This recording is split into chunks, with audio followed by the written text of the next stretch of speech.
Community Viewpoint with John Pollock and Maria Hurst. And welcome once again to Community Viewpoint. I'm John Pollock, your host for this segment. And today we're going to be talking about Retired Senior Volunteer Program, which is RSVP. Let me explain to you what that is, and we have a couple of guests here to talk to you about that. It was established in 1971 and it is now the largest senior volunteer organization in the nation. RSVP engages people who are age 55 and older in a diverse range of volunteer activities. The volunteers from RSVP choose how, where, and how often that they want to serve, with commitments ranging from a few hours to many hours during the week. They're part of the Corporation for National and Community Service, Senior Corps, which is related to AmeriCorps, which I'm part of.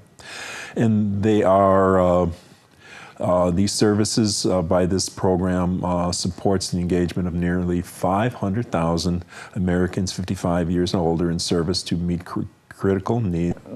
Money flowing back to the program helps us keep the programs alive. Right, because you have to pay for the gas. And, yes, the drivers do receive a stipend of 40 cents a mile. It tops out at $40 a month, which isn't a lot of money, but it's a nice thank you, and it puts a tank of gas in your vehicle. So, you know, I just spent $30 before I came here, and it's not even full. Right. Me too. Yes. Yes. And so the Homemaker Service program is new. The respite program is going into its 5th year now, and this has been wonderful. It keeps people out of care facilities, and that's probably keeping a very us important, in our homes, yes, and we feel more comfortable, yes. And secure in your own home. So that's a big plus for this program. And the other thing is the caregivers. I think we all have this. We think we can handle it. We think we can do it alone. We've done it alone for a long time. We can still do it, but there comes a point where you reach a little burnout and you really need to take a break. And that's where our volunteers step in and take over for 4 hours or so and let people get out of the house. And it's very important because when they come back, they're refreshed. So you send Ron out on calls? Is that how that works? Ron has 2 permanent clients. Okay, so he has a schedule that yes. he tries to accommodate them? Right, and Ron and the client set up the day and the time that works for each of them to their mutual benefit. And Ron's been with us now for a year and a half? Not quite a year. Not quite a really? year. I started in July. Oh, okay. Yeah, I started in July, so it's not quite a year, and it is by far the most rewarding volunteering I've ever done. I know what it's like to be a caregiver. My wife had Alzheimer's, and I was her full-time caregiver for 4 years without an RSVP program. I lived in Las Vegas. I didn't know of any resources. And that's one of the reasons why I became so involved up here.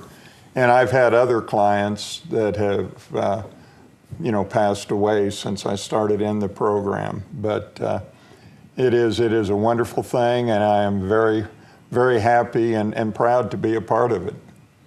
And there is RSVP in Las Vegas, though, but you didn't know about it. Or is there RSVP? No. Well, we are Nevada rural counties, and so we don't go into Las Vegas. Oh, so they didn't have it there. That is a separate county. Oh, gosh. Yes. Okay. Catholic Charities has a respite program in the Las Vegas area. Oh, understand that. So you have a lot of things that you do for the folks. I was looking at. We do. We also have a telephone tree wellness check where some of our volunteers will call people at home, and if they don't respond, if the client doesn't respond, they'll call a couple of hours later, and again a couple of hours later, and if there's still no response, I get a phone call, and if it's daylight hours, I go out and check and make sure that person is okay. If it's evening and night, through the nighttime, I call the sheriff's office, and they've been very responsive, and this program has saved 3 lives so far. But it's worth it, yes. Yes, it's a wonderful program too.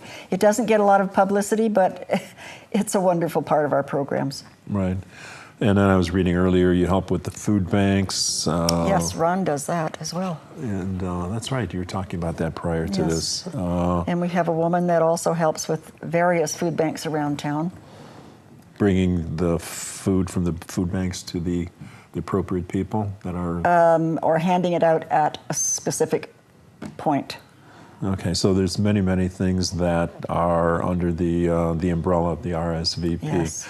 And for folks here to sign up for that, to donate their time, they contact who? You? Yes. Call me at 751-5282. And you got a new home? Yes, we have an office. We have an office now. Yay. And we're at the Community Coalition campus, and it's wonderful to have an office. Yes. So we're in room 38, and I'm there on Tuesdays and Thursdays from 10 until 3, including through the lunch hours. Right. Okay. But I'm sure you bring a lunch, though, right? I do, Okay. of course. Cool. I don't go more than 3 hours without eating. All right, so we're at the Old Man's School, which is right next door to, in front of the school district headquarters. I'm tired of saying right next to Walmart, but that's Yeah. where it is, folks. Yes, So it that you can find Jan over there, you can find me, and maybe Ron sometimes over there too. But this is RSVP, and anything else you want to tell the folks out there? It's a great program. There are various areas that people can volunteer. And if you know someone that needs help, please give them my phone number, because we have a lot of caregivers out there who don't know that this program is in place. Right. And there's a lot of people that are retired that are out here that do have the time on their hands. yes, they do. And if they would like to do just a little bit of good, and they don't want to be involved with the town, this is perfect. This is good. You're doing good is. for your fellow man and fellow woman. It's So, wonderful. And yes. everybody that does this feels good about what they're doing. And Exactly. that, in turn, I think it makes you live longer. Yes, and keep active. Yes. And if you're bored at home, you don't know what's on the cable with 100 some odd channels, and you say there's nothing to do, well, go out and do Give us a a little call. RSVP. Okay, Yes. So yes, I want to thank both of you for coming here. Thank you, John. And I'd like to also talk about something else that what's coming up is a benefit for a young lady who is diagnosed with colon cancer, and unfortunately, she has some medical expenses. And you'll see these posters all around town in the near future. These are at the campus of the Nye Community Coalition. Let me explain right now. It's a benefit for Rosie's medical expenses. She's a 32-year-old mother of 3, and she's been diagnosed with colon cancer. This benefit is to raise money for her surgery and recovery expenses. Please join the folks at the Maverick at 340 East Mesquite Avenue on April 6th for her benefit at 1 p.m. Food, live entertainment, a raffle, auction, and more. If you want more information, please call Carly or Greg for more information at 537-0728. So That's a Sunday, right? I believe so. So anyway, April 6th at the Maverick. We're almost out of time. I had my bout with cancer too, so my heart goes out to her. The picnic, the Easter picnic on the 19th, you'll hear more about that in the near future. Are we out of time? Then good night.